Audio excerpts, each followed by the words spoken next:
Hey love, Hey! de retour. On va expliquer pourquoi parce que d'habitude on fait un extra, on publie un podcast, puis on fait l'extra, on commente ce podcast. Là on l'a pas fait, on fait deux extras back-to-back. En fait, t'as décidé de mélanger tout le monde, c'est ça?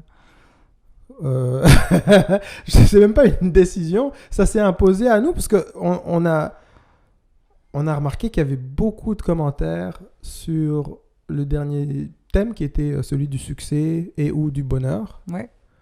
J'ai lu beaucoup de commentaires de gens qui disaient qu'ils auraient voulu en entendre plus. Et donc on s'est dit, bon, on va faire une deuxième partie de cet extra. Donc ça va être c'est extra, succès, / bonheur, deuxième partie. C'est évidemment, comme on peut s'y attendre, un sujet qui parle beaucoup aux gens. Oui, parce qu'on a quand même beaucoup de réactions hyper intéressantes sur le sujet. Ouais. Puis, t'avais envie, en fait, c'est surtout toi qui avais envie d'élaborer là-dessus, et puis évidemment, je suis partante. Donc, tu veux entamer la conversation? Ouais. Première chose, shout out à Romain. Romain, tu connais Romain. Romain et Sarah, on vous embrasse.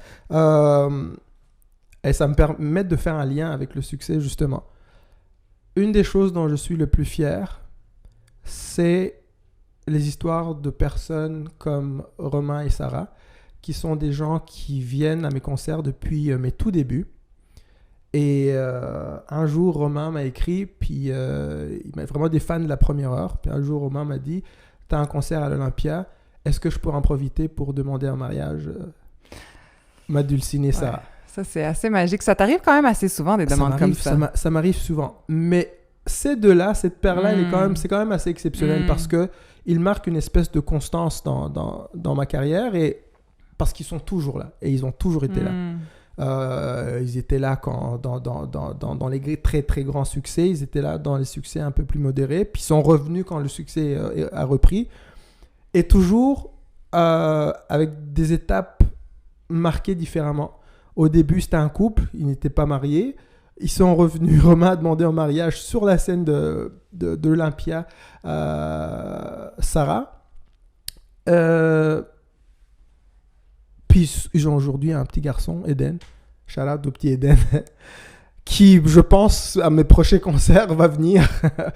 Et ça, c'est ce dont je suis le plus fier. Pour moi, ça, c'est un grand succès. Ça, je peux appeler ça un justement, succès. J'ai te demandé comment tu te sens par rapport à ça. Ça fait quoi d'avoir des fans comme ça qui... ça me touche. Qui te tiennent dans ton cœur comme ça.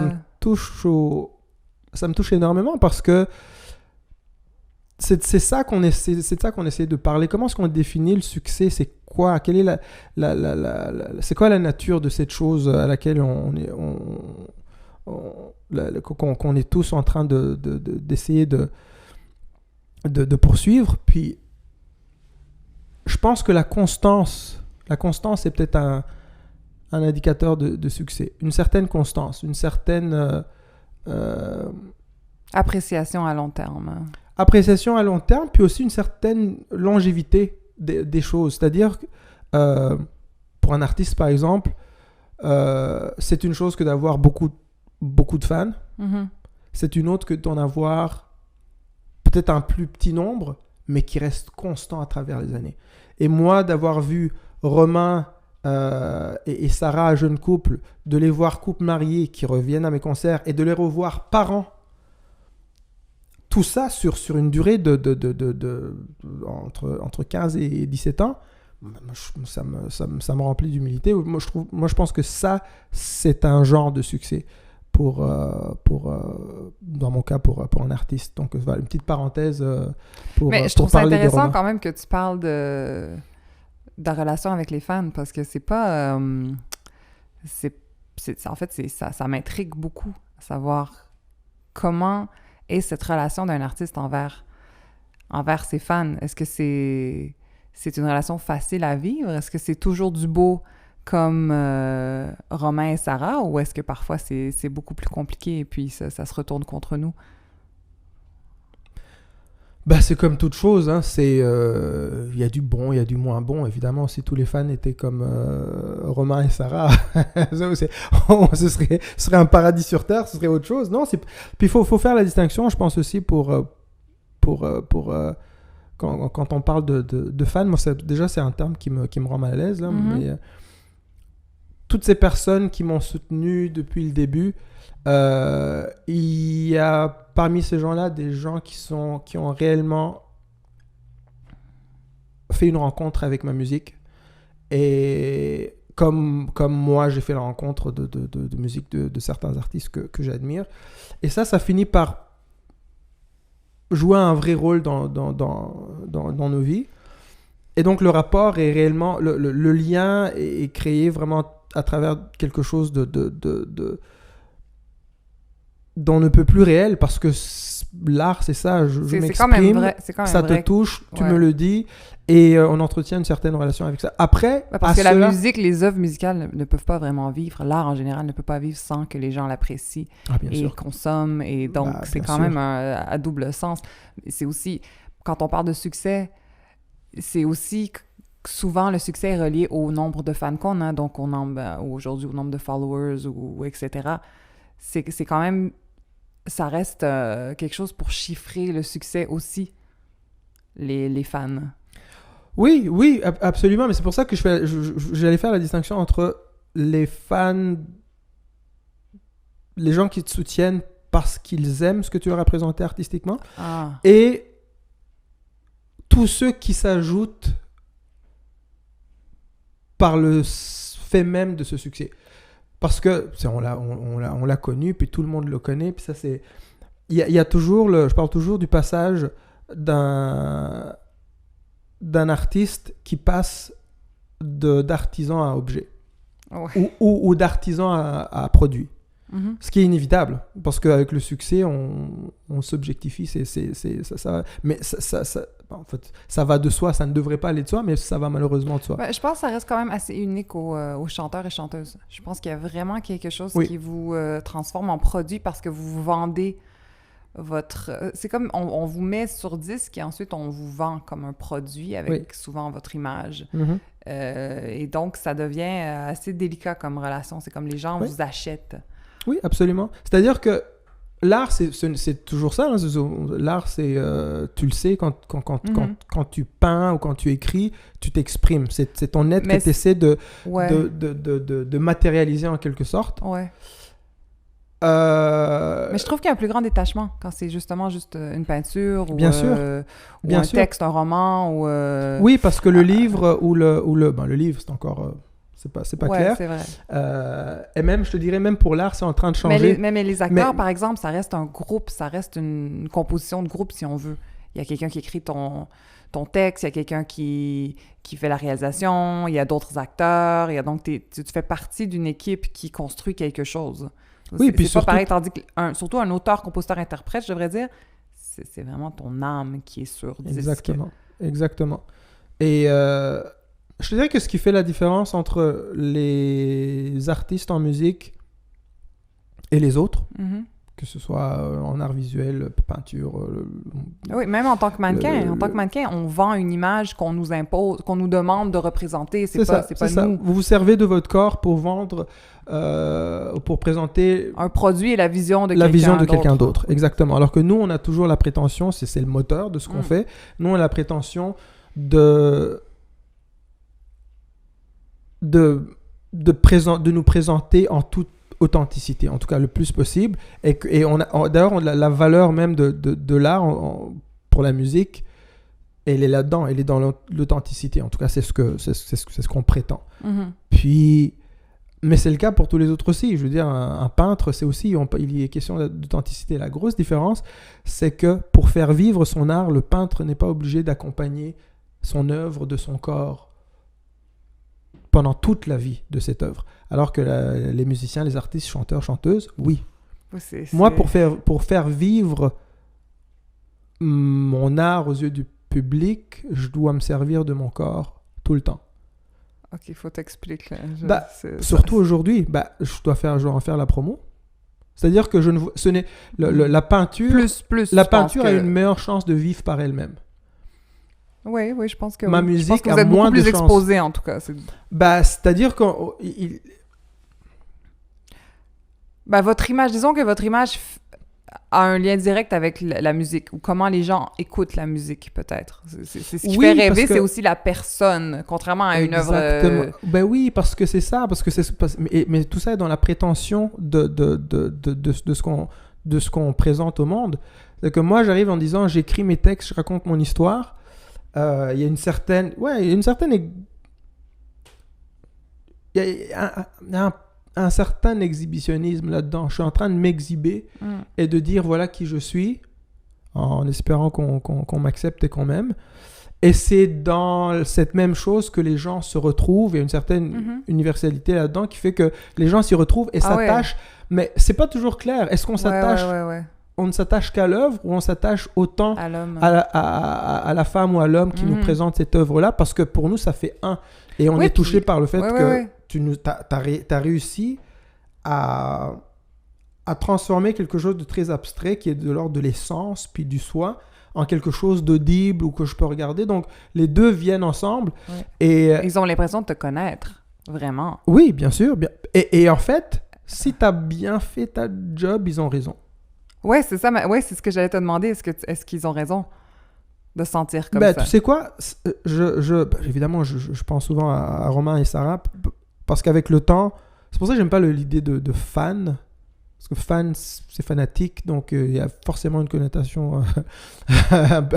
Malheureusement, il n'y a pas vraiment d'autres mots. Hein. Ouais, malheureusement. Mais ça, c'est ça. On en parle souvent. Il faut réinventer les langues. Le vocabulaire qu'on utilise, il ne s'adapte pas toujours à nos époques. Mais c'est ça, ce sont des gens qui, quand je les regarde, encore, Constance, un artiste peut toujours... Tu connais les vrais fans sur la durée. Et eux, j'étais là depuis le début, ils sont toujours là. Des gens comme Aïssatou, shout-out à Aïssatou aussi. Il y a des gens qui, parce qu'ils sont toujours là... Tu vas en oublier, là. Il y en a qui seront... Non, mais ils se reconnaissent, ils savent. Il y a des gens qui sont là depuis tellement longtemps sur ton parcours que tu commences à les observer autrement. Tu commences à les observer autrement avec un peu plus de recul. Et je me rends compte que ces gens-là me ressemblent. Et donc, c'est pas étonnant. Dans leur cheminement, pour reparler de Romain, lui, il avait écrit quelque chose sur un commentaire sur YouTube où il disait que lui, tu te rappelles le dernier extrait, on avait parlé de l'idée de la famille. Moi, je te disais, à mon avis, à un jeune âge, on ne pense pas à la famille, on pense plus au succès matériel, se réaliser professionnellement et tout ça. Puis toi, tu n'étais pas d'accord. Et en fait, Romain te donne raison. Et il a écrit, moi, à très très jeune, voire dans ma vingtaine, le succès se définissait par la famille, surtout. Mais je crois pas qu'il est le seul. Je crois... Non, mais je pense que tu as raison. Je pense que tu as raison. Tu es bien. Je pense que tu as raison. Je pense que ça, c'est l'élan naturel de l'être humain. Ce que je disais, c'est que la société nous pousse à ignorer ce qui est propre à notre nature profonde pour aller vers quelque chose de plus construit. Et donc, on se retrouve, surtout les jeunes gars, dans la jeune vingtaine, à se dire, moi, je veux avoir ça, et pour l'obtenir, je dois faire ça. Et le ça qu'on veut obtenir, généralement, c'est du matériel. Ça se traduit par des avoirs matériels. Mais je pense que tu as raison. Je pense que Romain aussi a raison. Je pense que la nature profonde de l'être humain, c'est de trouver de la compagnie, c'est de se sentir accompagné, c'est d'être entouré de personnes en qui on peut avoir confiance. Je pense que c'est ça, la famille. Il y a la notion de la confiance. On se forme... Nous, on se tient depuis 15 ans maintenant parce que je pense qu'on était en déficit de confiance quand on s'est rencontrés et qu'on l'a trouvé entre nous. Ouais. Et cette idée qu'on puisse se recréer une petite bulle, un petit monde où on a confiance en l'autre et en ce qu'on va construire ensemble, ça c'est hyper rassurant. Donc je suis d'accord avec toi et avec Romain. Bon, merci, vous avez raison. Merci. Donc oui, je pense que les jeunes reconnaissent la famille comme une Moi, je pense qu'il ne faut valeur pas importante. sous-estimer les jeunes. Je Ah ben crois non, que plus que jamais aujourd'hui, on voit à travers les masques Et les jeunes sont pas dupes, ils voient très bien à travers le truc. Ensuite, ça veut pas dire qu'ils vont pas quand même essayer de faire le plus de cash possible et avoir le plus de succès possible pour justement avoir ce qu'ils veulent et puis que ce soit plus accessible. En tout cas, ça donne l'illusion de ça, finalement, le cash, l'argent. Ah, qu'est-ce que tu as dit? Alors ça, les gens ne le savent pas, mais quand on finit un podcast, généralement, on dit beaucoup de choses.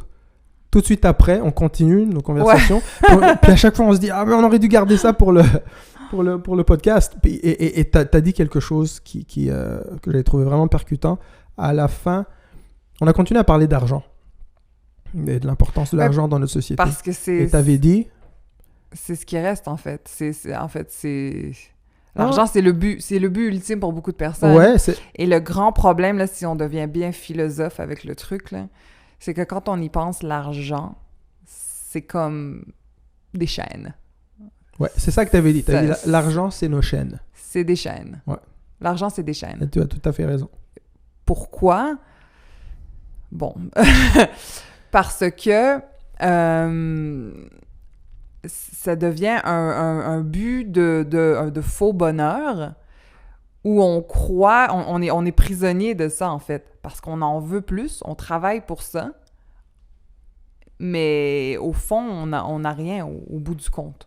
On n'a rien de concret. On n'a pas ce bonheur ou le plaisir de... Je pense qu'il y a un certain plaisir à faire de l'argent. Il y a quelque chose là-dedans. Mais après, on est esclave de tout ça. On reste prisonnier de cette envie d'en vouloir plus. Puis moi, j'ai remarqué que les gens qui commencent à faire beaucoup d'argent, parce que j'en ai dans mon entourage qui ont beaucoup de succès puis qui ont commencé à faire beaucoup d'argent, c'est comme si ils devenaient de plus en plus radins. C'est comme si tout à coup, il n'y en avait jamais assez, puis tout était trop cher, et puis ils perdent ce plaisir. Certains d'entre eux avaient un plaisir à dépenser leur argent, à apprécier les choses sans trop réfléchir. Parce que l'argent, c'est ça que ça fait, hein, aussi. Ça nous amène dans notre tête, puis ça nous amène à un endroit où on ne pense qu'à ça. Et aussitôt qu'on rentre là-dedans, c'est un piège qui est très dangereux. Parce qu'on peut jamais en avoir assez, puis la réalité, c'est que tout ce système monétaire ne nous amène que du malheur, en fait. Parce que c'est un puits sans fond où... Ah ouais. Où on finit par se perdre bien souvent. Ouais, je trouve ça... loin, là.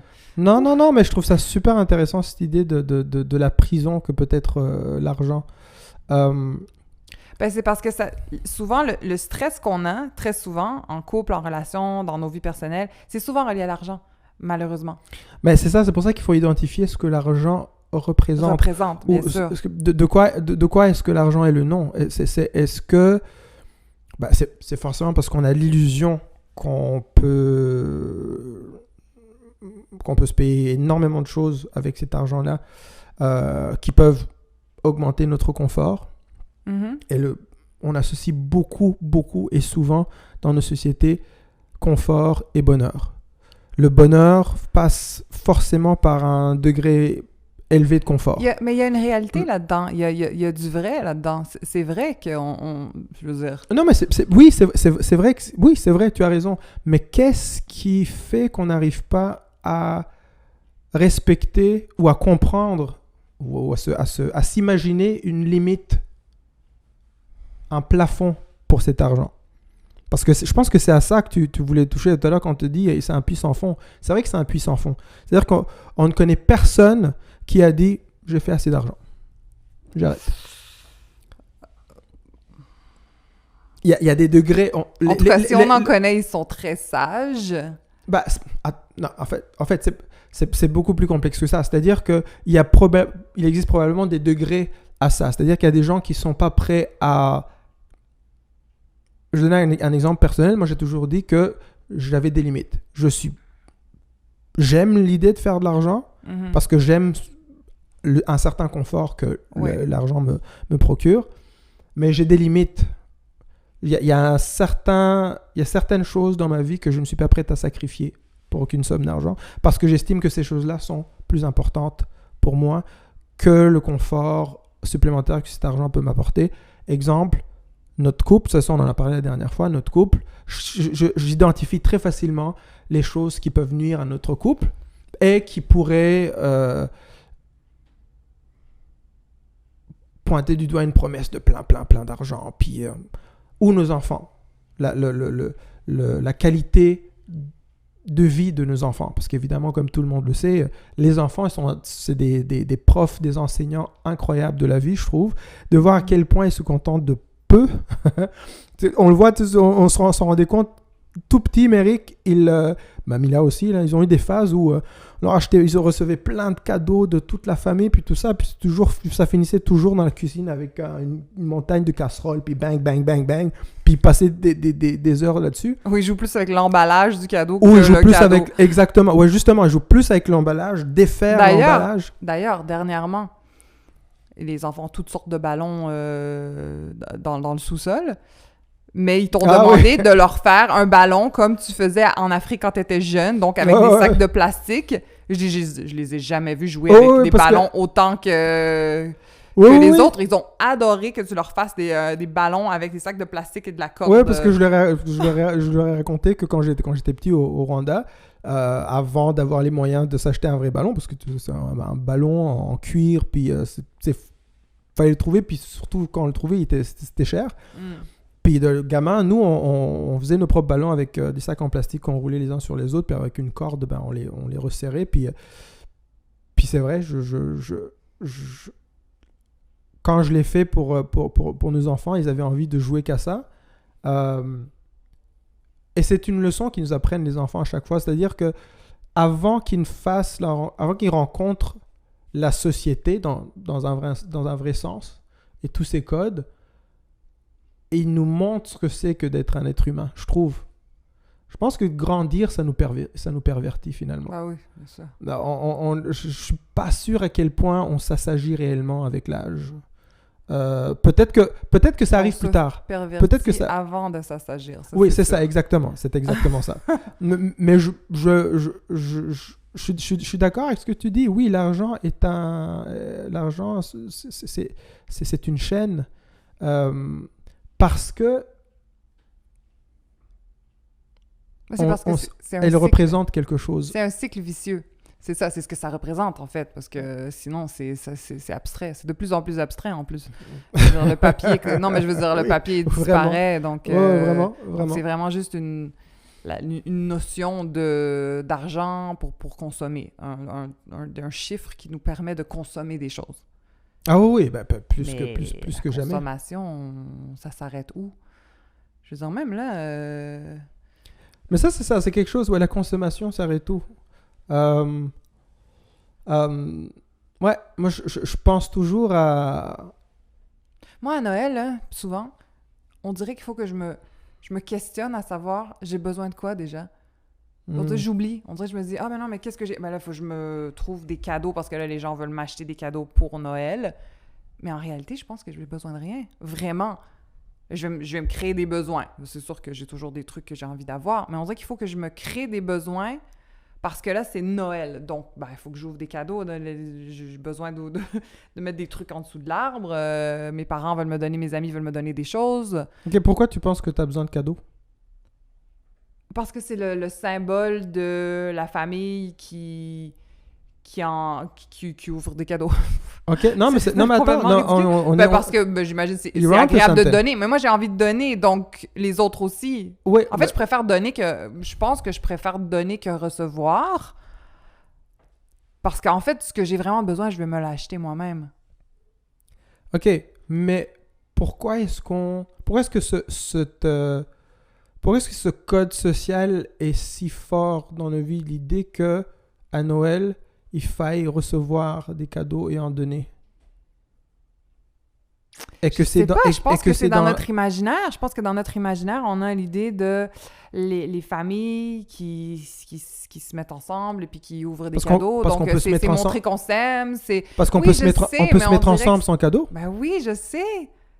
Ben oui. Je veux dire, si on est dans un environnement... Je sais. Moi, je serais pas contre le fait de dire on donne juste des cadeaux aux enfants. Mais Moi, je veux pense dire, que donner... Moi, je sais pas. Je pense que donner, c'est un petit peu comme ce que je disais par rapport à l'argent. C'est toujours la même question d'éviter certaines conversations. Donner quelque chose de matériel, c'est te dire je tiens à toi, Je t'aime. je t'aime, Oui. sans devoir le montrer de façon plus complexe. Je pense. Je pense que c'est ça. C'est qu'on s'échange des cadeaux, on s'aime. On s'échange des cadeaux, Regarde, on je s'aime. t'aime. je t'ai Regarde, donné un regarde, cadeau. regarde, l'année passée, je t'ai acheté ça. Puis Sache que je t'aime cette et année, je je t'ai pense à acheté toi. un cadeau 2 fois plus cher. Est-ce que je t'aime 2 fois plus par rapport à l'année dernière? Et aussi, peut-être, je vais bien. Regarde, je peux te Aussi, donner un cadeau. Un beau cadeau. Ah, ouais, mais ça c'est la vraie affaire.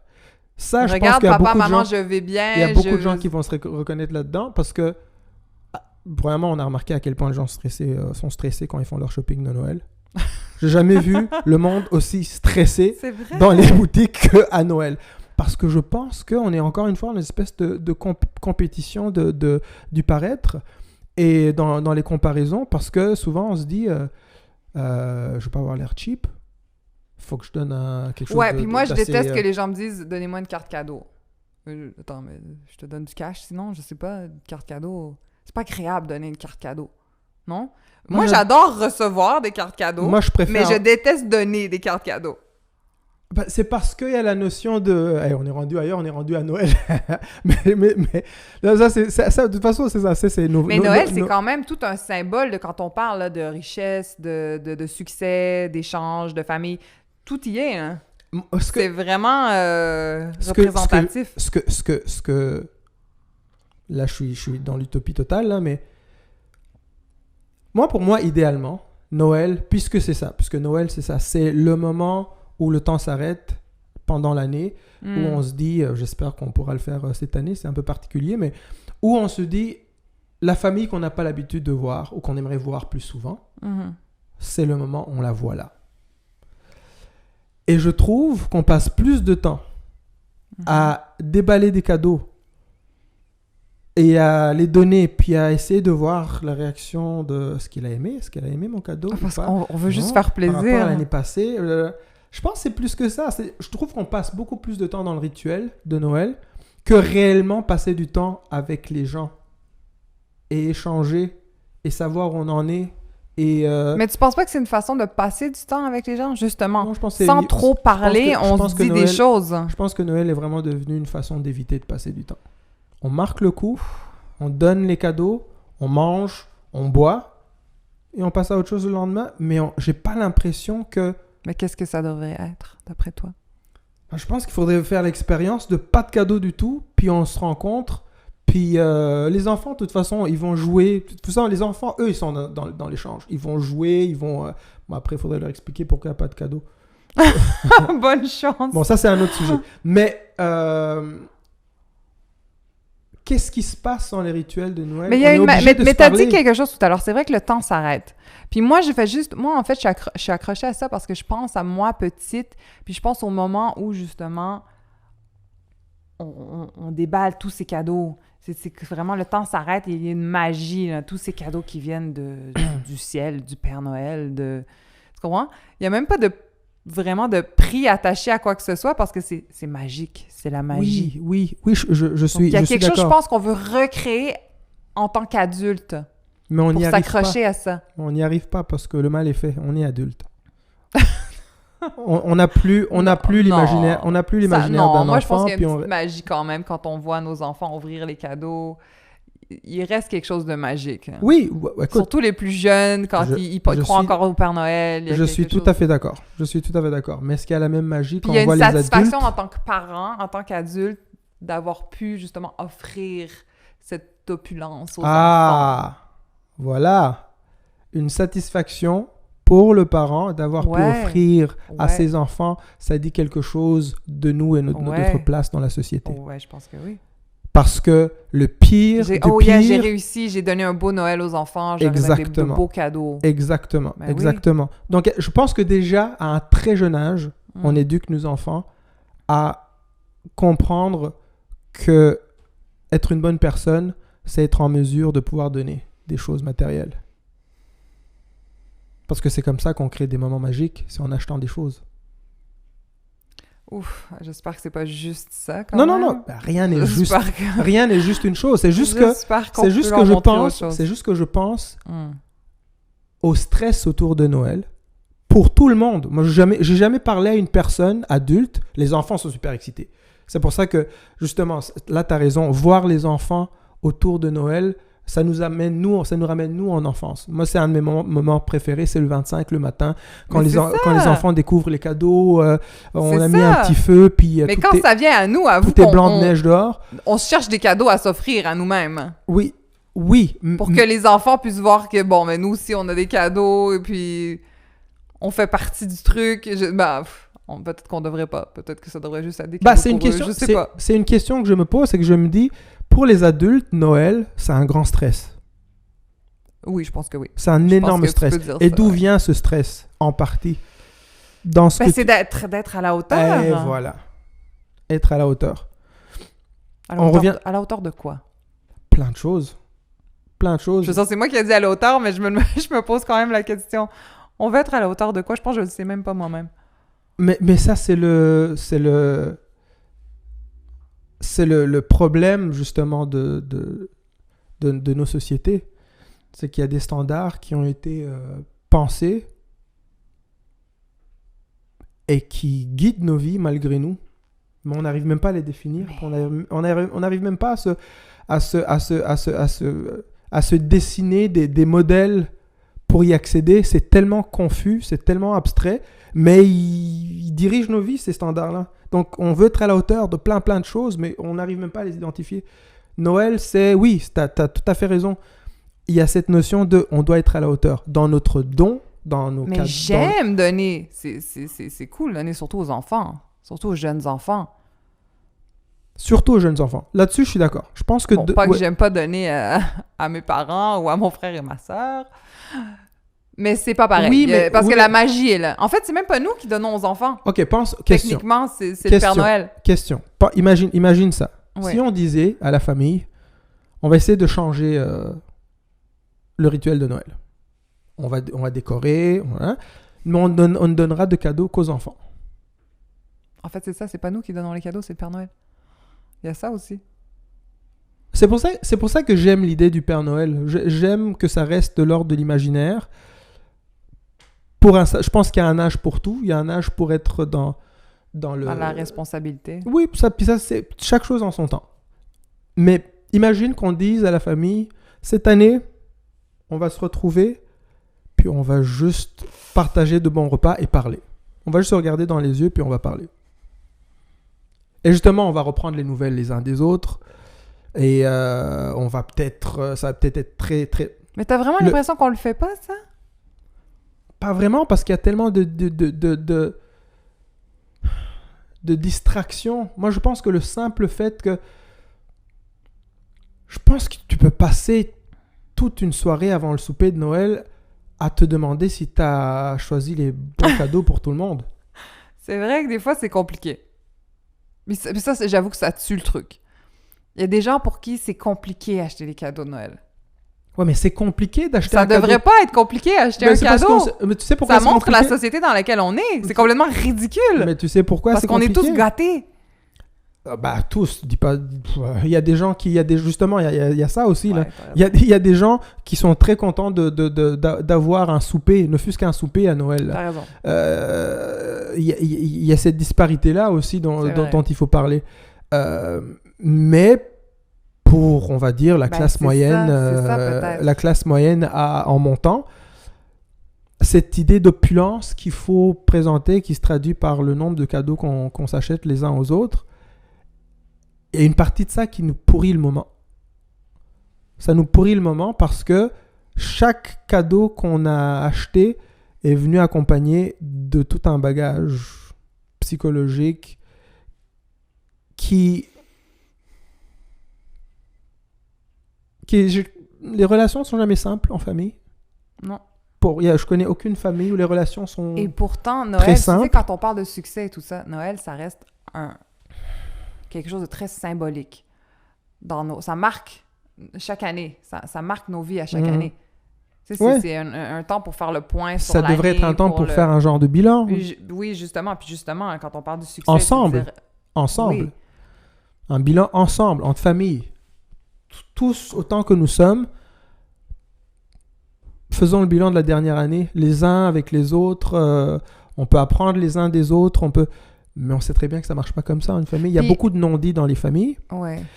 Et c'est justement pour pallier au malaise de ces non-dits qu'on a des rituels, je pense. Aujourd'hui, en tout cas, Mais c'est peut-être pas le cas dans le temps. Dis, c'est tout à fait réaliste, oui. Je pense qu'il y a beaucoup de vrai là-dedans, oui, bien sûr.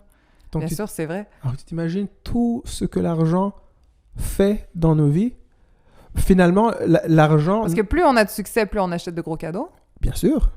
Tu sais ce qui est génial? Moins on a à dire de choses. Le truc le plus génial avec l'argent, c'est que quand on a beaucoup, tu t'évites tellement de malaise et de mal et de conversations À court terme. compliquées. Puis parce que tu peux juste donner. Et là, on vit dans une société où la vertu ultime, c'est la générosité. Tout le monde parle de générosité. Mais c'est vrai que moi, quand je reçois un gros cadeau, je me dis, il m'aime beaucoup. Puis c'est tellement... Je veux dire, si j'ai beaucoup d'argent, je t'achète un cadeau cher, qu'est-ce que je t'ai donné? En vrai. Ben, si t'as beaucoup d'argent et tu m'achètes un petit cadeau pas cher, je me dis, ouf. Ouais, mais si j'ai vraiment passé comprends? beaucoup de temps à réfléchir à ce cadeau... Attends, mais si ça et reste quelque chose... Si tu l'as fait de tes mains, c'est encore mieux. Non, mais peut-être que tu Mais l'as oui, si t'as réfléchi, c'est quelque Non, chose mais de peut-être que vraiment... tu l'as pas- Peut-être, on est en train de faire un spécial Noël. Ben, écoute, ce Noël, ça va être un Noël quand même Ça va être- différent, spécial. Ouais. En fait, ça serait très intéressant de savoir si ce Noël va être différent pour les gens. Pas dans le fait... Ça va marquer quelque chose de différent. Au moins, ça devrait.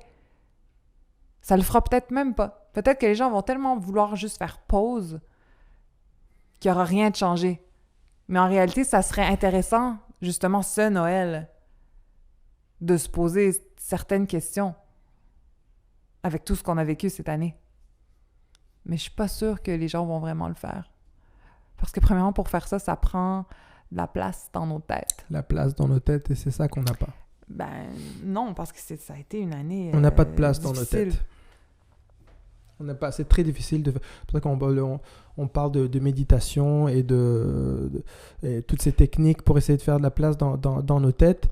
Et ça aide beaucoup de gens. Hein. Je veux dire, il y a beaucoup de gens qui, de plus en plus, qui utilisent une forme ou une sous-forme de méditation pour les aider parce que l'anxiété est énorme dans notre société. On va pas parler de méditation, ça va être un autre sujet. Tu sais ce que je pense de la méditation. Mais je pense que ce Noël, inévitablement, va être différent des autres. Et ça va être... Et c'est, je pense, une bonne occasion, justement, de se poser des questions sur ces rituels que nous avons, comment ils se dessinent, c'est quoi les codes, c'est quoi les routines, et est-ce que ça doit changer? Parce que est-ce que Noël signifie, et tu l'as très bien dit, tu as raison, Noël, dans l'idée, c'est retrouver la famille, retrouver les siens, qu'on ne voit pas souvent. Partager, donner aux autres. Mais qu'est-ce qu'on peut partager d'autre? À part des cadeaux qu'on est allé acheter notre richesse, notre temps. au Walmart. Non, mais je veux dire, il y a tellement de choses qu'on peut partager.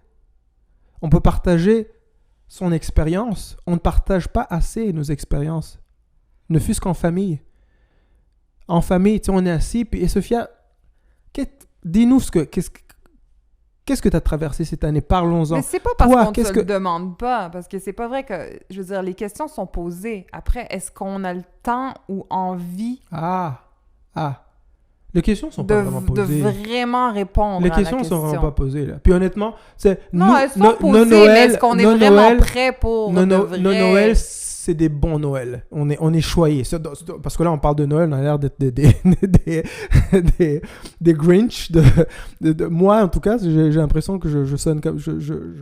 Mais non, t'es un amoureux de Noël. Ah oui, moi, je suis un amoureux de Noël. D'ailleurs, tu dois avoir hâte de faire le sapin. Je suis devenu un amoureux de Noël et pourtant, j'ai écrit une chanson où je disais que j'haïssais Noël. C'est assez intéressant. J'haïssais Noël. Ouais. T'as bien dit...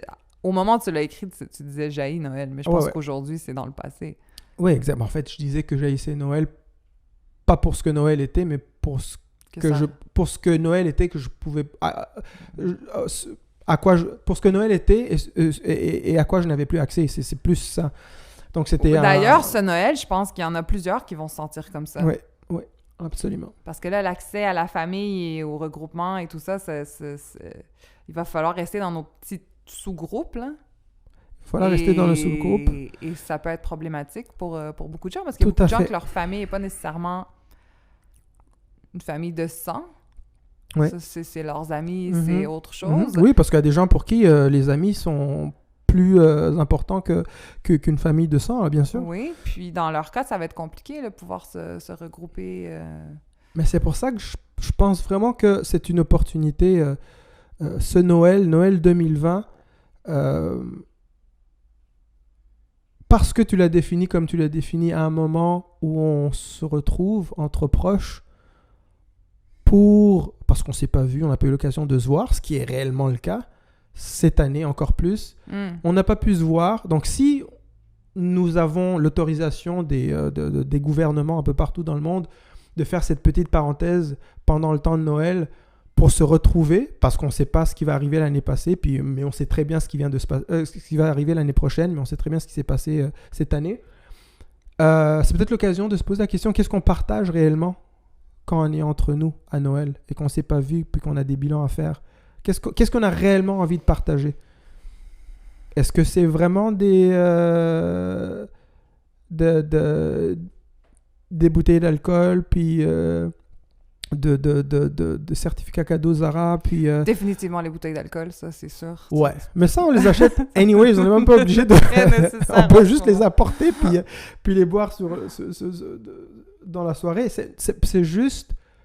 Je me pose beaucoup de questions sur la manière dont on vit aujourd'hui. J'aimerais qui ne correspond pas forcément à nos réels besoins. Et nos besoins, je trouve que nos besoins, surtout avec tout ce qu'on est en train de traverser avec cette pandémie, nos besoins sont en train de se clarifier, je trouve. En tout cas, oui, je pense que oui. Je pense que la société s'est posé beaucoup de... Société... Écoute, j'espère, mais comme on le dit souvent, c'est un luxe de pouvoir se poser des questions. Je pense que tout le monde... je pense que tout le monde se pose des questions. Je pense que le luxe, c'est de se donner le temps d'y répondre. Mais les questions sont toujours là. Tout le monde n'a pas le luxe de prendre le temps d'y répondre, ou même de se dire « je peux y répondre ». Ça, c'est une autre bataille. Mais les questions se sont posées. Qu'est-ce qui me rend heureux, justement? Comme j'ai travaillé, là, je vais faire une conférence, j'ai parlé à des vice-présidents régionaux de banques, et quand ils m'avaient demandé, ils m'avaient demandé de parler de leur parler de manière générale. Puis moi, dans mes conférences, je parle souvent justement du succès, la conception du bonheur et tout ça. Puis au début, je n'étais pas sûr de ce que j'allais leur dire. J'ai fait une première rencontre avec eux. Puis au début, je me suis dit, c'est corporate world, qu'est-ce que je vais leur dire, moi, artiste avec mes idées farfelues d'adultes qui restaient enfants. C'est pas très concret pour les gens d'affaires. Puis tout ce que j'ai trouvé à leur dire, c'est... Écoute, si on a appris une chose dans ces derniers temps, c'est que on a tous fait des efforts. On a tous fait des efforts, on a tous fait du mieux qu'on a pu. C'est vrai. Les gens qui ont des restos, ils ont tout fait. Les gens qui ont des gyms, ils ont tout fait. Les enseignants, ils font tout le temps. Les gens dans les services de soins, ils ont tout fait. Les infirmiers, tous ceux qui accompagnent qui sont dans les services de soins, les entrepreneurs, les parents, les étudiants, les enfants, tout le monde, j'ai l'impression que tout le monde a fait son maximum pour survivre. Parce que c'est juste ça qu'on fait, c'est survivre. Mais on le faisait déjà avant la pandémie. On n'était pas tous très conscients, Bah, mais j'ai c'est juste l'impression que là, que on a- cette crise l'a cristallisé. J'ai l'impression qu'on... Ben, parce que là, il y a le gros méchant virus. On se bat pour quelque chose. C'est plus concret. Bah, c'est-à-dire que ce qui est concret pour tout le monde, en tout cas, c'est la crise. Personne n'est le virus. Qu'est-ce que tu veux dire par la crise? Bah, la crise, il y a une crise qui, au-delà de la crise sanitaire, il y a ce que cette crise sanitaire engendre, qui, d'après moi, est beaucoup plus... Mais est-ce que tu crois que tout le monde en est vraiment conscient? De la crise? De la crise avec un grand C? Ouais. Ça, tout le monde en est conscient. Que tu crois que le virus soit aussi dangereux que les médias nous le disent, ou que tu sois contre cette idée, que tu trouves que ça a été mal géré, Moi, j'ai pas ou l'impression que tu tout le sois monde, ce qu'on appelle un complotiste, ou il y a une chose qui fait l'unanimité, c'est que on en souffre. Pas individuellement, mais que la société et la grande majorité des personnes dans ce monde en souffrent. La société, ouais, ok. Ne fût-ce que psychologiquement ou économiquement. Les Bezos, puis tous les autres, les grands bons de la tech qui sont en train de voir leur compagnie monter en bourse en flèche, il y en a très très peu. La plupart des gens dans ce monde sont des gens qui travaillent. Il y a tellement de gens qui ont l'air de dire « Ah, ça nous a rapprochés, on vit des super moments en famille, nous, ça n'a rien changé, on travaille de la maison. » On dirait que j'entends juste des messages comme ça. J'entends juste des gens, ah, nous, on est gâtés, non, nous, ça a été bon pour nous, mes enfants ont retrouvé leur père. Mais babe, regarde la télé. Mais justement, c'est ça le problème. Tout le monde va bien quand tu regardes la télé. Ben oui, c'est ça. Tout le monde, tout est super. Tout est, et même quand ça va pas bien, on va y arriver. Quand tu parles de la grande crise, la grande crise. Ouais. Bah, il y a une crise. Il faut quand même utiliser son intelligence pour...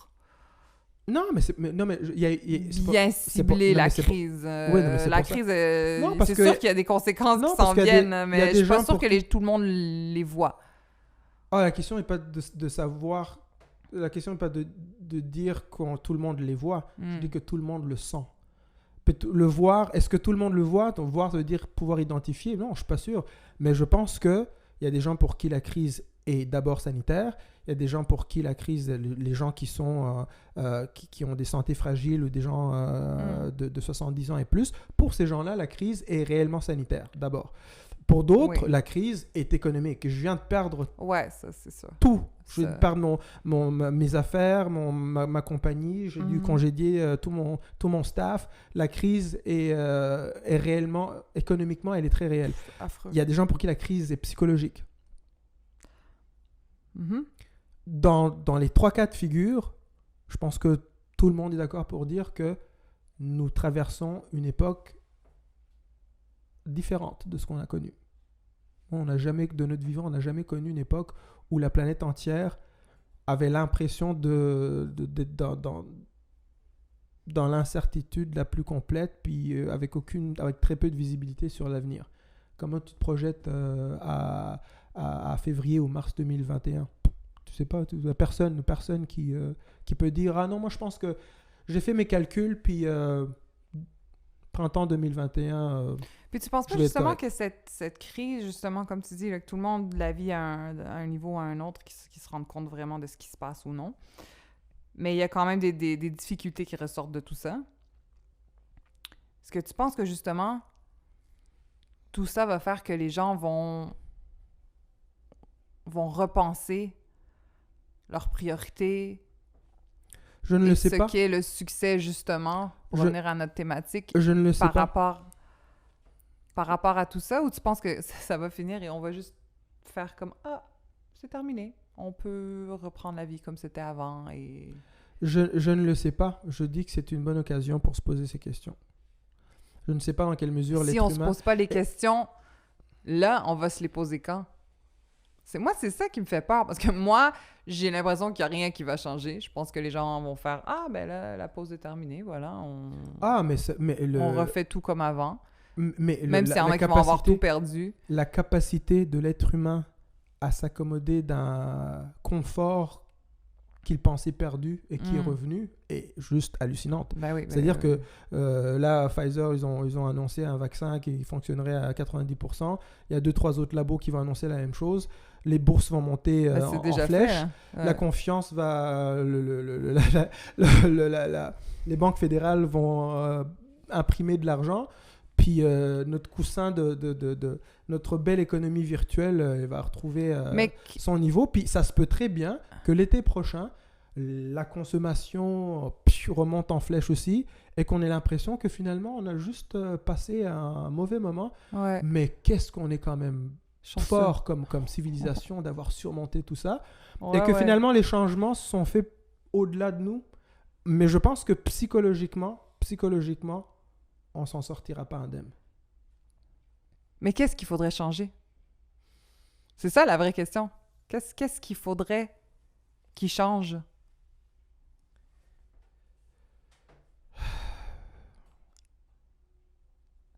Je pense que dans un premier temps, il faut qu'on soit plus indulgent envers nous-mêmes. Je pense qu'on n'a pas les moyens de nos ambitions morales. Ok, donc c'est juste trop. On veut trop. Beaucoup trop. On cherche beaucoup trop. Beaucoup trop. C'est irréaliste. Les standards qu'on a sont complètement réalistes. Ils ne matchent pas nos capacités ni intellectuelles, ni émotionnelles, affectives ou autres. On est limité partout, nous pauvres petits êtres humains. Puis on a des standards de hypercomputer et encore. Puis on veut que ce soit... on doit être des ordinateurs conscients. Des ordis, des robots hyper sophistiqués et hyper conscients en même temps. Je trouve ça tellement étrange comment les gens... Dans la gens... performance et la production et être dans la vertu morale. Puis, c'est ça, exactement. Mais tu sais, quand tu dis que l'être humain s'adapte hyper rapidement et est presque docile, parce que là, c'est comme tout ce qui change avec la technologie, la présence, la reconnaissance.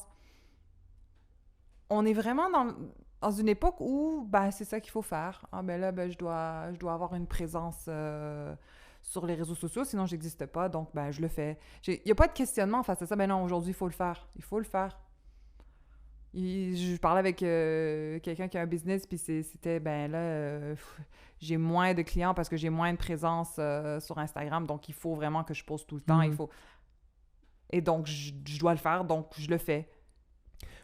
Tout le monde est dans, on fait toute la même chose. Est-ce que t'aimes ça?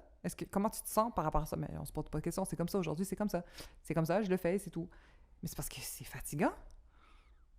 C'est fatigant, là. C'est comme, en plus de faire ton job, il faut que tu fasses ta propre... tes propres relations publiques en ligne. Il faut que tu... J'ai l'impression que les gens portent comme 14 chapeaux, puis... absolument. Puis je les regarde, puis je me dis, mais attends, mais c'est parce que là, tu fais comme... Ta job, c'est plus juste ta job, là. T'en fais 4 en même temps, puis... Et t'as toujours l'impression que c'est pas assez. Non, c'est ça. Puis c'est comme, est-ce que ça va? Est-ce que ça va? C'est pas trop? Ça, c'est le grand... Pour revenir à ta question, qu'est-ce qu'il faudrait changer? C'est très compliqué de répondre à la question. Je sais. Parce qu'on est... C'est ça qui est compliqué pour l'être humain. C'est qu'on existe beaucoup dans l'œil de l'autre.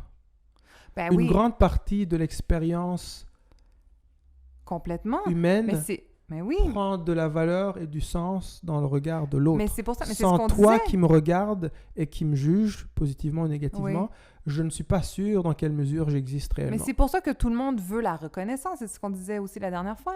Et c'est pour ça que les stars font rêver, parce qu'avant, c'était que les stars qui pouvaient avoir accès à la reconnaissance. Donc, qu'est-ce que tu veux être? La reconnaissance est accessible à tous. Exactement. Elle est vachement démocratisée. Exactement. Mais avant, ultimement, c'était vraiment la valeur de la personne, c'est la personne qui a la reconnaissance et donc la star, si on veut. Et puis, tu te souviens souvent quand on voyait des stars ou des chanteurs ou des chanteuses qui, tout à coup, n'avaient plus de reconnaissance. On les voyait plus... Oui, j'adore ce que tu disais tout le temps. Et souvent, on se dit « Ah, ça fait longtemps qu'on l'a pas vu, elle ou lui. Ah, elle faisait quoi? » Puis toi, ta réponse, je la trouve géniale. Tu me dis toujours, ah ben, peut-être qu'elle s'est trouvé une vie. Ben oui! J'ai toujours trouvé la réponse géniale parce que... Parce que tout le monde va dire « Ah, pauvre elle, elle travaille plus, on la voit plus, hein? Ah, ça doit pas aller bien. Doit être déprimée quelque part dans un trou. » Surtout quand ce sont des femmes, parce que tu as cette sensibilité-là, tu m'as toujours dit, peut-être qu'elle a fondé une famille, peut-être qu'elle s'est trouvée une business qui correspond plus à son essence, puis... peut-être qu'elle est heureuse. Peut-être qu'elle est heureuse. Il y a combien de chanteuses ou d'actrices qui étaient absolument malheureuses en faisant ce qu'elles faisaient avant? Je veux dire, c'est sûr que ce qu'on voit, par contre, mais on va pas les voir, ceux-là, hein? Ou celles-là. On va pas les voir, ces femmes-là, qui justement, qui étaient chanteuses, qui ont eu beaucoup de reconnaissance et puis qui ont eu une belle carrière à court terme. On va pas les revoir. Rarement, on va les revoir plus tard. Ça va bien, je fais mon petit truc, je fais ma famille, je suis heureux, j'ai trouvé quelqu'un que j'aime. Et... Non, on va voir celles qui sont en déprime et qui se sont suicidées dans leur appartement en overdose de drogue. C'est ça qu'on va voir. Ouais. Et moi, j'ai quand même envie qu'on change un peu. Et qui, en passant, soit dit en passant, à quelques exceptions près, avant qu'elle crash complètement, ou qu'il crash complètement, là, pendant que tout ça se passe, se présentent devant nous à la télé, je vais faire un lien avec ce que tu as dit tout à l'heure, comme des gens très heureux, comme des gens pour qui ça va bien. Donc, toujours, mais dans les yeux, il n'y a rien qui se passe. Il y a plus rien. C'est ça le problème, c'est que l'image qu'on se fait, nous, du monde est vachement influencée par ce que les médias nous montrent. Et c'est tellement tabou. Surtout en Amérique du Nord, les médias nord-américains, on dirait que le mémo qui est passé, c'est ne montrez pas vos failles, montrez juste ce qui brille chez vous. Mais tu te souviens comment c'était malaisant des fois quand tu disais certaines choses à la télé ou à la radio, ça faisait comme oui, puis ça dérange, parce que dérange. Ça dérange. Puis j'ai souvent entendu des gens... Parce que le ton, c'est « Ah, oui, bonjour Corneille, parle-nous de ta vie. » Et puis, moindrement que tu passais sur un sujet plus dark, plus compliqué, plus dark, mais normal, mais vrai. Mais c'est vrai. ça, de la vie. Je veux dire, c'est ça la vie. C'est pas toujours de jouer toujours le « je suis heureux, je suis parfait ». C'est lourd, parce que c'est faux. C'est impossible. Oui, et peut-être que c'est ça qu'on peut essayer de changer, c'est se donner le droit d'être dans sa vérité le plus souvent possible, en tout cas. Et là, le problème, c'est ça. Le problème, c'est que, et là, on en revient à la reconnaissance, c'est qu'on cherche la reconnaissance. Ça ne changera pas. On aura toujours besoin de reconnaissance. Peut-être ce qu'on peut essayer de revoir, c'est le type de reconnaissance qu'on reçoit versus la reconnaissance qu'on recherche vraiment. Parce que la reconnaissance, tu la connais, c'est la même. On veut juste être aimé. Au mieux, au pire, ne pas être haï ou rejeté. Mais ça marche. Quelqu'un qui a plein de gens qui suivent sur Instagram, là, il a envie d'avoir un rendez-vous dans un salon UP de telle ville. Il va envoyer un message privé au salon parce qu'ils ont beaucoup de gens qui les suivent. Ils vont avoir une priorité. Tout simplement parce qu'après, il va y avoir une photo du salon qui va être postée. Donc, ça marche. Mais la présence... Ces gens-là, je veux dire... ça t'apporte une richesse, reconnaissance qui tu comprends? Oui, bien sûr. Ce truc-là que la célébrité peut t'apporter. Là. Bien sûr, mais ça revient à ce qu'on disait la dernière fois. C'est ce qu'il faut interroger, c'est la vraie vie, la santé, aussi... la vraie santé psychologique et mentale. Mais c'est le chemin pour y arriver. Qui présentent ce type de bonheur. C'est le chemin pour y arriver aussi. Oui. Qu'est-ce que tu sacrifies? Potentiellement. C'est beaucoup de temps et d'énergie pour ça. Et aujourd'hui, sur les réseaux, c'est pas le même temps et énergie nécessairement que tu mets à perfectionner ton art ou ton talent. C'est autre chose. C'est très axé sur ton reflet, ton image. Sincèrement, je m'inquiète pour ces jeunes filles ou ces jeunes garçons. C'est beaucoup de pression sur eux, c'est lourd à porter, là. Je pense qu'on est en train de traverser une période qui sera vue plus tard comme tout à fait révolutionnaire. Parce que j'appelle ça le phénomène Trump. C'est... Tu Tu sais, le lendemain de l'élection de Trump en novembre 2016, Contre le nombre Hillary de personnes Clinton. qui étaient ahuries. Mais comment est-ce possible? Comment est-ce possible? Si tu allais aux États-Unis, Ouais. si tu allais dans le Pas dans les Midwest, grandes villes. pas à San Francisco, New Mm. York et LA, là. Si tu allais dans le vrai, là, Ouais. dans le vrai, tu as compris pourquoi il a été élu. Tout à fait. Parce que c'est le président le plus américain qu'ils ont jamais eu. Puis les Américains qui nous écoutent, ils doivent avoir le poil qui leur dresse. Ben oui. Mais c'est vrai. Et je pense qu'il y a quelque chose. On est en train de traverser quelque chose qui met le doigt sur le vrai bobo de l'être humain. Les soucis de reconnaissance qu'on a se manifestent de façon très claire avec les réseaux sociaux. C'est pour ça que toi, tu t'inquiètes pour les jeunes. Ben, je m'inquiète parce que succès n'égale pas reconnaissance, malheureusement. C'est pas aussi simple que ça. Oui, mais au moins, tout le monde a l'impression d'y avoir accès. Donc, je pense que c'est un passage forcé. En tout cas, si ça existe, peut-être que... Ben, ça dépend ce qu'on veut dire par succès. Ça revient à penser qu'est-ce que c'est le succès. Est-ce que c'est être une personne dans la société qui a accès facilement aux choses? Je pense que comme on n'existe que dans l'œil de l'autre, en tout cas en grande partie, je pense que le succès, c'est surtout avoir la sensation d'être utile à un autre ou une autre ou aux autres et d'en être conscient. Si on est conscient de son utilité aux autres, on a forcément une sensation de succès, quelle que soit l'échelle. C'est pour ça qu'il y a des gens... D'ailleurs, il y a un fan qui t'a écrit quelque chose de bien philosophique oui, je vais retrouver son nom. Par rapport au succès, si tu Oui, veux le retrouver oui. rapidement. Oui, tout à fait. Qui avait dit, je te le retrouve tout de suite, et j'ai trouvé ça génial. Je l'ai ici, si tu veux lire. Ah oui, c'est ça, mais c'est parce que je vais essayer de retrouver son nom, mais je vais lire le commentaire. Mais il va se reconnaître. Cameron. Essayez de nous dire vos prénoms. On avait trouvé ça, ouais. Ouais, c'est ça. Cameron, bonsoir à tous, je m'appelle... Rhodes. Ah, voilà, tu vois. Rhodes comme... like the keys, I guess, j'imagine, ouais, Rhodes. Originaire du Cameroun et résident en Afrique du Sud.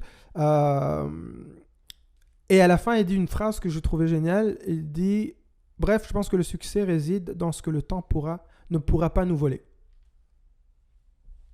Et j'ai trouvé ça très intéressant. Qu'est-ce que tu comprends par ça? Ce que j'entends, c'est que le succès, c'est l'amour qu'on se sent capable de donner, je pense. Parce que c'est la seule chose que le temps ne peut pas te voler. Répète ça. L'amour qu'on se sent capable de donner et qu'on donne, c'est par ça qu'on peut calculer le degré de succès qu'on a. Parce que c'est la seule chose que le temps ne peut pas nous voler.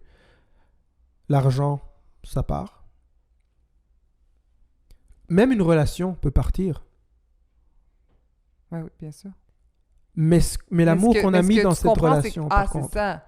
L'amour qu'on a mis dans cette relation, qu'elle existe ou qu'elle n'existe pas. Finalement, c'est ça. Elle n'est pas perdue. Parce que toutes ces choses-là sont des structures ou des produits ou des sous-produits de structure. C'est un pas couple, c'est perdu. une structure. Un couple, c'est juste une Mais structure. quand qui peut casser. t'as aimé quelqu'un, t'as investi du temps, il y a quelque chose qui reste là-dedans. Exactement. Et c'est le degré de ça qui détermine ton succès.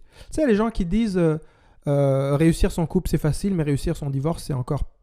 C'est ça le vrai succès, surtout quand on a des enfants.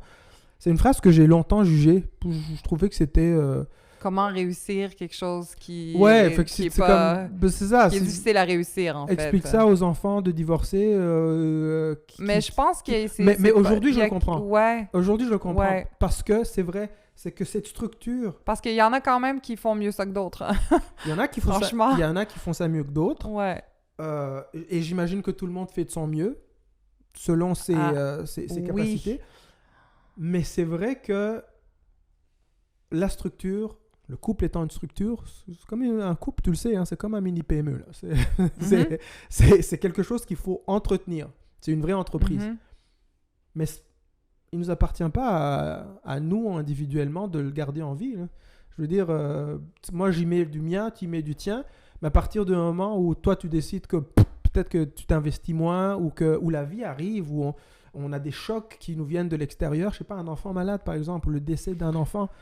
On voit ça qui affecte énormément la solidité du couple, il y a des choses qui arrivent comme ça. L'argent, manque d'argent, l'homme ou la femme qui perd son boulot, puis donc ces structures-là peuvent casser. Mais je pense qu'une fois que les blessures cicatrisées, il reste quelque chose quand même. Et si on a des enfants, on s'en rend compte. Je pense qu'on est quand même capable, comme individu, homme ou femme, de continuer à donner de l'amour à ses enfants, même si la structure fondatrice a cassé. Et ça, personne ne peut te le voler, parce que ces enfants vont rester avec ça. Et quand je t'ai lu cette phrase... J'aime ça t'entendre dire ça, je trouve ça rassurant.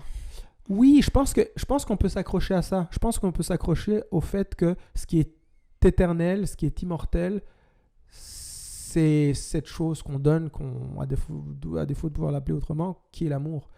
Et un exemple, moi par exemple, ma famille, le temps me l'a volé. Mes parents, le temps me l'a volé. Mais l'amour vivra toujours parce que je suis l'époux pour toi que je suis, parce que mes parents m'ont transmis quelque chose, et je suis le père que je suis parce que mes parents m'ont transmis quelque chose. Et ça, je trouve ça important de le dire. Et peut-être parce que quand on est parent, des fois, on se rend pas compte de ça. Ou même quand on est vraiment de bons amis ou de bons frères ou de bonnes sœurs, le temps qu'on donne et l'amour qu'on donne, l'écoute qu'on donne, les conseils qu'on donne, c'est jamais perdu. C'est jamais perdu, et pourtant, c'est ce qu'on peine à valoriser. C'est précisément ce genre de choses qu'on peine à associer à une vraie valeur. Parce que c'est ça. Parce que comment on monétise ça?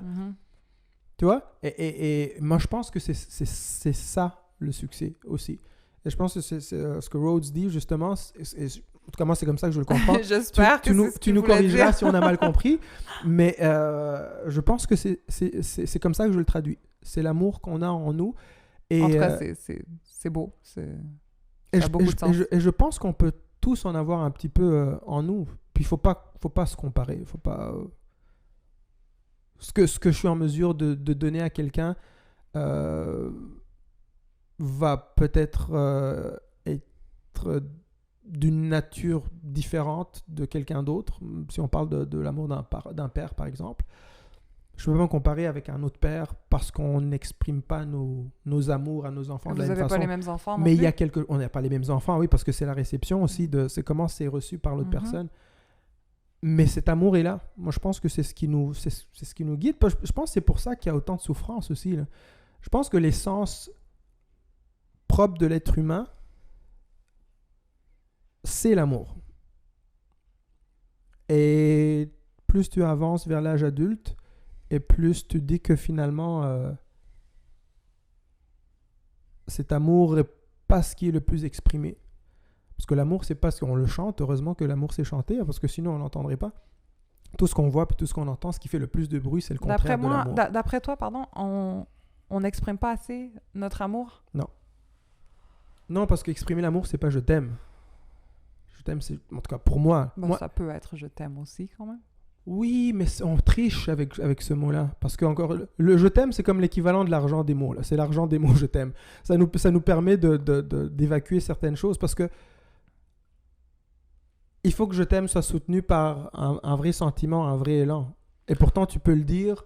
Mais d'après toi, il est dit plus souvent sans les sentiments qu'avec les sentiments? Non, c'est pas ce que je dis, mais je dis que c'est... Il ne dit pas tout ce qu'il devrait dire. Non, mais il dit quand même quelque chose de beau. En fait, ce que je veux dire, c'est que souvent, que il n'est pas dit. Des fois, les gens le disent... Pas dit. Ce que je veux dire, que souvent, il est souvent non dit.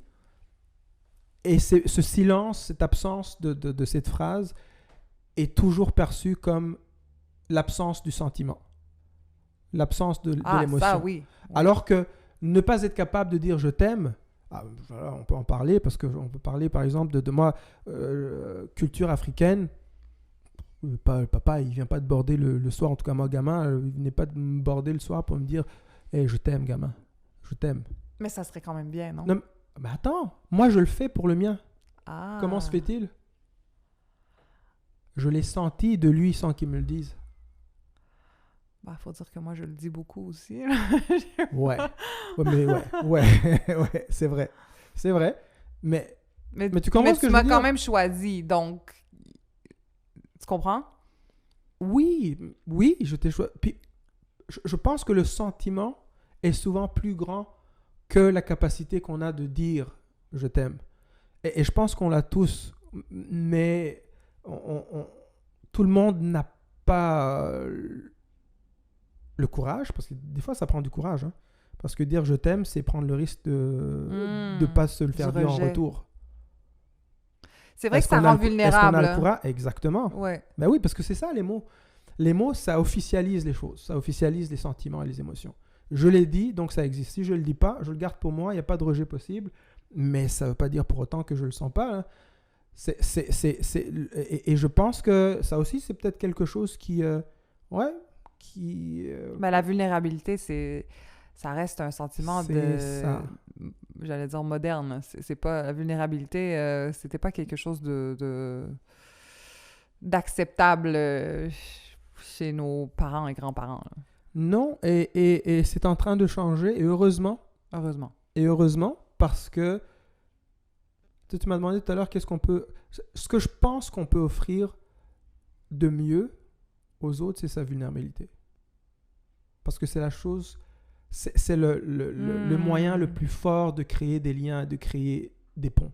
Ben, c'est là où on est le plus vrai. Oui. Le plus humain. Oui. Ça prend de l'audace, ça prend du courage. Ça prend beaucoup, beaucoup de courage. Mais c'est vrai que c'est libérateur. C'est vrai qu'il faut l'essayer. Oui. Oui, il faut absolument l'essayer. Donc, c'est pour ça que quand on parlait de Noël tout à l'heure, tu disais, mais qu'est-ce qu'on peut se donner d'autre? On peut se donner sa vulnérabilité, tu t'imagines? Tu t'imagines si... Je sais, courage. Attends, parce que là, on est dans une société quand même où on dit...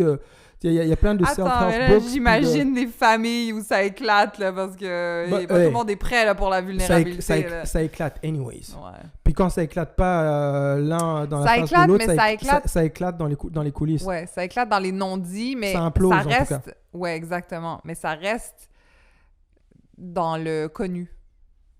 Tu comprends? Ouais, dans l'illusion, en tout cas, du connu. Ben, dans quelque chose qu'on connaît, qu'on a déjà vécu, qu'on sait. Tu comprends?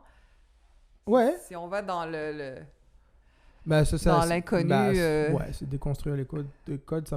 Ouais, c'est ça. Tu prends ce risque-là de défaire. On peut se souhaiter un petit peu plus de vulnérabilité entre nous. Oui, un peu plus de courage à pouvoir l'exprimer, cette vulnérabilité. Ouais, OK. C'est pour ça que je trouve... Essayons ça.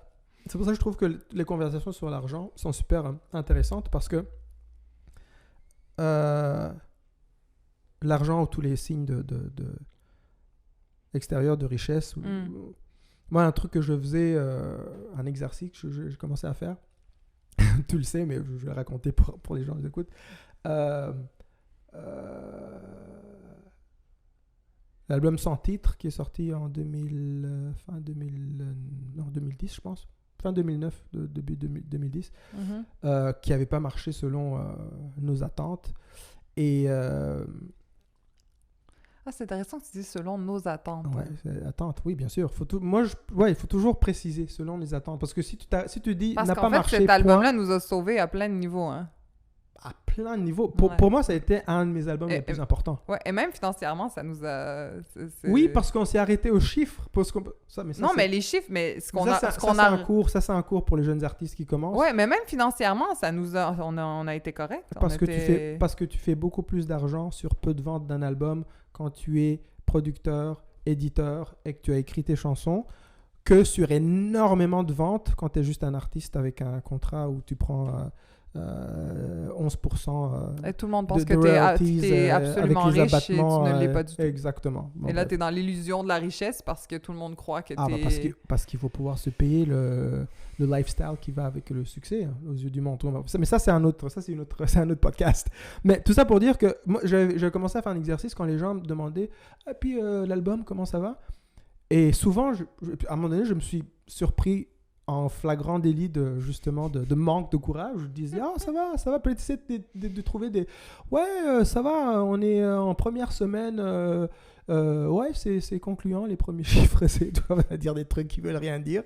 Alors que tu te dis, dans ta tête, t'es catastrophé, tu dis, oh merde, ça a floppé cet album. Puis à un moment donné, je commençais à me dire, ah non, c'est n'importe quoi là.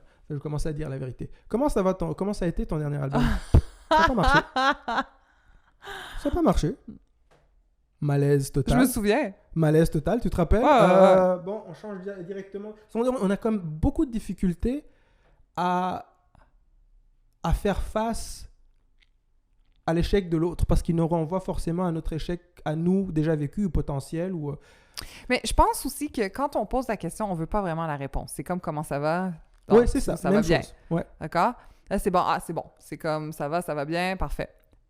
Mais c'est vrai que quand quelqu'un te demande, puis les ventes de l'album, je pense qu'ils veulent pas vraiment savoir ce qui se passe avec les ventes de ton album. Donc quand tu leur dis Ils veulent ça pas va savoir pas, ou ils veulent savoir quand même un petit peu?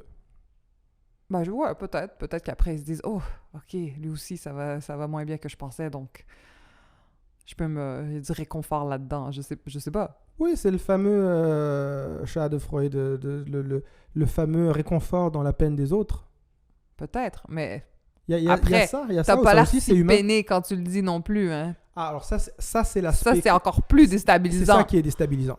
C'est ça qui est déstabilisant. Parce que forcément, quand tu le dis, c'est qu'il y a un cheminement qui s'est fait, peut-être inconsciemment, où tu as compris, commencé à comprendre des choses par rapport à cet échec. Non. Moi, j'ai vu des artistes qu'on a croisés, hyper déprimés, qui nous ont dit que ça allait pas. Puis là, franchement, c'était juste déprimant. Ça aussi, ça arrive. Mais moi, ça me déprime pas. Il y en a un que j'ai en tête, on dirait pas. Ah bon? Plusieurs, il y en a plusieurs. Oui. Et ça se passe là maintenant. Je trouve que oui, justement, parce qu'il y a des artistes qui sont vrais, qui sont. Ah, parce que toi, quand c'est. Ok, parce que je pense que, en fait.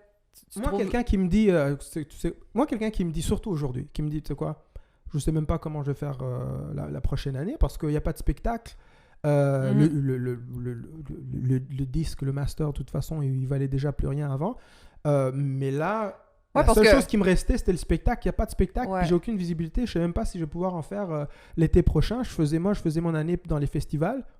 J'en ai pas fait cet été, j'en ferai pas l'été prochain. J'ai pas d'économie. Quelqu'un qui me dit ça, là, il vient de aujourd'hui. Là, c'était pas le cas avant, mais aujourd'hui, ça vient de m'ouvrir une porte. Là, je suis comme, ok, I see you. Ok, est-ce qu'on peut en parler? Ok, là, on peut en parler. Là, on peut avoir une vraie conversation d'être humain qui... Moi, un artiste aujourd'hui qui me dit « Ah, mais non, moi, ça va super. » Puis, au contraire, j'en ai profité pour... surtout au Québec, parce que c'est un tout petit marché. Ça va super, j'ai eu le temps de... Là, puis, de toute façon, ça se voit. Il y a des gens qui sont réellement plus zen que d'autres. Mais généralement, tu vois bien que... C'est vrai, parce qu'on le dit pas, on a l'air super bien, là, tous les deux, à parler et tout, à faire des podcasts, mais en vérité, l'industrie musicale, ça va pas du tout, là. Ça va pas bien, ça va bien pour personne. Heureusement que nous, justement, là, on a des conversations sur le bonheur, le succès, tout ça.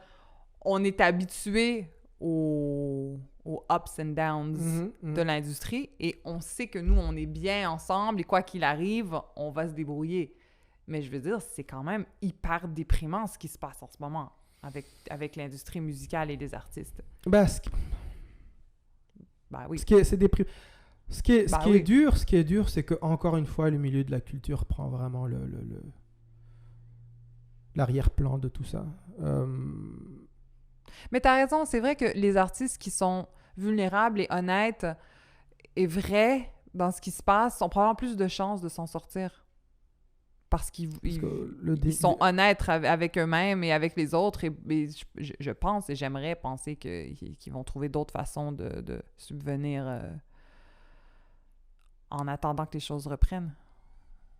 Je l'espère et je pense aussi, mais je trouve ça quand même, il y a une certaine beauté dans cette façon d'être honnête avec ces circonstances précaires. Ça va pas.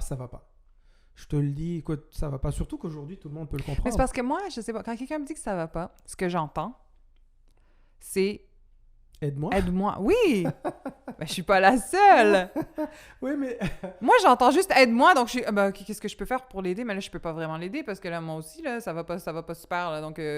Exactement. Je peux pas te donner de travail, là, je sais pas quoi faire, je peux pas t'aider, je peux pas... Exactement. Mais si c'était quelqu'un de relativement proche et que tu avais beaucoup, beaucoup d'argent, tu lui donnerais un billet de 100.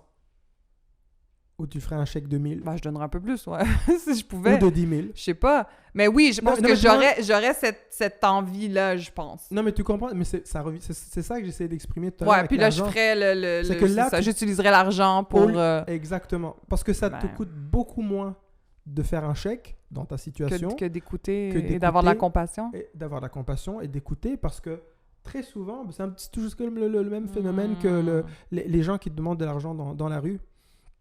Il y a une différence entre Ou ce qu'on fait avec nos enfants. tiens une pièce puis je te regarde pas et regarder la personne dans les yeux puis dire écoute, je suis vraiment désolé, j'ai rien sur moi, je suis vraiment Oui, désolé. j'en ai pas à te donner. Oui, j'en ai juste pas à te donner, j'ai mais pas envie mais passe même. une bonne journée. Et puis d'ailleurs, c'est ce qu'on fait avec nos enfants aussi. Hein. C'est-à-dire Ben, cet échange de ça va pas, ok, ben je t'achète quelque chose, ben ou oui, je te donne ben de oui. l'argent, ou je te... Oui, tellement. Plus que de dire, ok, assieds-toi, on va Tellement. parler, qu'est-ce qui va Tellement. pas, et d'avoir confiance que notre enfant va être capable de se débrouiller tout seul. Tellement. C'est ça, c'est pas évident non plus, là. C'est beaucoup plus facile de dire, ben je vais le faire pour toi, et je vais te payer des choses, je vais... C'est Tout ça. ça pour dire que les cadeaux de Noël, c'est ça. Sur ça, je pense qu'on a fait le tour. Le Hein? cadeau de Noël, je pense que c'est ça. C'est pour éviter d'avoir peut-être un petit peu ce genre de conversation. C'est pas que ça. C'est sûr que c'est pas que ça. Il y a quelque chose de fondamentalement bienveillant, je trouve, dans l'intention de ce rituel qu'est Noël. Juste l'idée de se dire, on s'est pas vu toute l'année durant, puis on a le goût de se voir. Mais là, cette année, Corneille, sincèrement, je pense qu'on a juste envie tous de faire pause. On veut juste que tout s'arrête et qu'on oublie tout ce qui s'est passé cette année et qu'on ait un peu de bonheur, de magie pendant quelques jours. Et c'est tout. Sans plus. Ouais.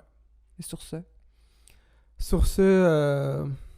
la semaine prochaine. La semaine prochaine, je pense qu'il va y avoir un extra sur le podcast. Ça va être Quel est le intéressant. prochain podcast? Est-ce que tu veux l'annoncer? Prochain podcast, ça va être... Parce que là, tu les as fait patienter. Oui. Prochain podcast, ça va être dans un autre registre. Ça va être avec Mathieu Bocoté. On a parlé de plein de choses. Ça devrait être Évidemment, très intéressant. On a parlé d'identité, puis on a même parlé de souverainisme. Puis les gens vont découvrir qu'il y a un petit souverainiste québécois qui sommeille en moi. Ça va être intéressant. En tout cas, c'est là, puis on en reparlera. Mais on souhaite à tous et à toutes de rester forts. Puis ça va finir par passer. C'est dur, c'est très très dur. Mais comme toute chose, ça va finir par passer, je pense. L'important, c'est d'essayer d'en apprendre une ou deux leçons qui nous serviront pour la suite. Et d'essayer un peu plus de vulnérabilité. Ouais. Pas facile, mais essayons. Peace.